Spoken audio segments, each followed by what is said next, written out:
Aristote 3. Bonjour, aujourd'hui nous allons à nouveau parler de la guerre en Europe. Mais cette fois sous l'angle d'une bataille décisive qui vient d'avoir lieu et que Poutine vient de perdre. La bataille électorale de France. Voilà plus de 20 ans que la Russie pénètre par toutes voies imaginables la vie politique à l'Ouest, y compris aux États-Unis. Propagande directe, invasion des réseaux sociaux, hacking, achat d'hommes politiques, financement des partis nationalistes et fourniture d'une idéologie à la fois réactionnaire et anti-atlantiste, adaptable à chacun des extrêmes. Devenu le pape d'une internationale nationaliste méticuleusement construite, Poutine était à deux doigts de réussir. S'il l'avait emporté, l'OTAN serait irrémédiablement divisée devant la guerre en Ukraine.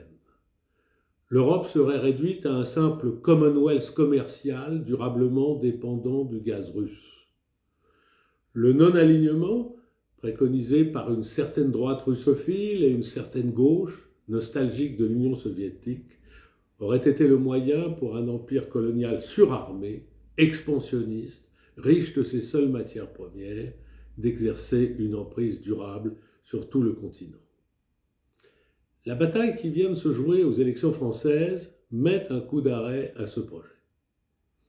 Une France européiste va reprendre son rôle vers plus d'unification européenne, y compris sur le plan militaire. C'est une bonne nouvelle pour l'Ukraine et une très mauvaise pour l'Empire moscovite. Mais revenons à présent sur cette bataille de France et sur les forces en présence. Il ne s'agissait plus principalement de l'opposition naturelle entre la droite et la gauche, mais d'un combat entre, d'un côté, une majorité européiste, étendue des sociodémocrates aux libéraux modérés, et de l'autre, une minorité nationaliste et antisystème. Cette minorité est elle-même divisée en un groupe à vocation anticapitaliste, représentant moins de 15% de l'électorat, et un groupe xénophobe ou réactionnaire, pouvant rassembler quant à lui 20 à 30% des voix. Ils ne sont ni assez unis entre eux, ni assez nombreux pour former une majorité. Ces deux pinces du même tenaille ne s'additionnent pas, ne se combinant qu'au titre d'un vote protestataire. Une large majorité des Français sont propriétaires de leur logement et une majorité, plus étroite mais nette, fait partie du 1% mondial de la détention du capital. Cette majorité est opposée à toute nouvelle hausse des impôts qui la frapperait et n'accepte que de taxer les milliardaires qui, eux, n'ont qu'à se déplacer pour s'y soustraire. Seule l'Europe dispose donc de la taille critique d'imposer les très grandes fortunes et de contraindre les multinationales à redistribuer une part de leurs bénéfices au travail. Il en va de même de l'écologie, la transition énergétique ne pouvant être conduite en base nationale, ne serait-ce que pour des raisons climatiques. Il en résulte que le nationalisme est contraire aux intérêts de la gauche puisqu'il ne lui permet ni de l'emporter numériquement, ni de réaliser ses objectifs par des alliances. Le nationalisme est donc voué à l'isolement.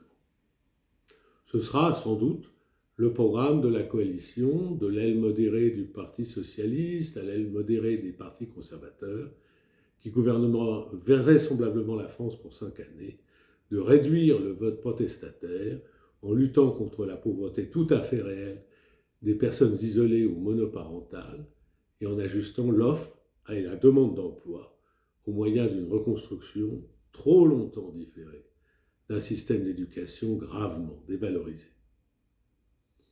Ce ne sera pas une mince affaire sur un chemin tranquille, car non seulement la guerre en Ukraine va vraisemblablement s'aggraver et prendre peut-être une ampleur redoutable, mais un problème immense exigera d'être aussi géré d'urgence, celui de la grande inflation.